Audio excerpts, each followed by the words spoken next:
এই টেপি, আমি পাড়ার পিকনিকে যাচ্ছি। তোর পড়া হয়ে গেলে তারপর পিকনিকে চলে আসবি, ঠিক আছে? পড়া হয়ে গেলে তারপর উঠবি কিন্তু। হ্যাঁ ঠিক আছে মা, তুমি যেখানে ইচ্ছা সেখানে যাও, কিন্তু প্লিজ মা তার আগে আমার সঙ্গে একটা গেম খেলে যাও প্লিজ মা, একটা গেম। হ্যাঁ মনে আছে মা, কিছুদিন আগে আমার সমস্ত বান্ধবীরা পিকনিকে গিয়েছিল, আমিও যাবো বলেছিলাম কিন্তু তুমি আমাকে একদম যেতে দাও। তোমাকে আমি কতবার রিকোয়েস্ট করলাম মা যাই আমি, কিন্তু তুমি আমাকে যেতে দাও। আজকে ওই দিনের রিক্রিয়েটটাই করব, ঠিক আছে মা? তুমি শুধু আমার অ্যাক্টিং করবে, আমি তোমার অ্যাক্টিং করব। কি বলছো এসব? প্লিজ মা, আমার কাছে একটাই সুযোগ, আমাকে কিন্তু ভালো করে করতেই হবে। একটাই সুযোগ মা, ঠিক করে করো কিন্তু। দাঁড়াও দাঁড়াও, এর শিওর মাথা খারাপ হয়ে গেছে।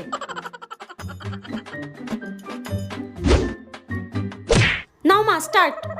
মা পিকনিকে যাব, টাকা দাও। মা পিকনিকে যাব। মা শুনতে পাচ্ছি আমি, কানে কালা নই, আর একবার যদি কোথাও যাওয়ার কথা বলেছিস কানে দিয়ে।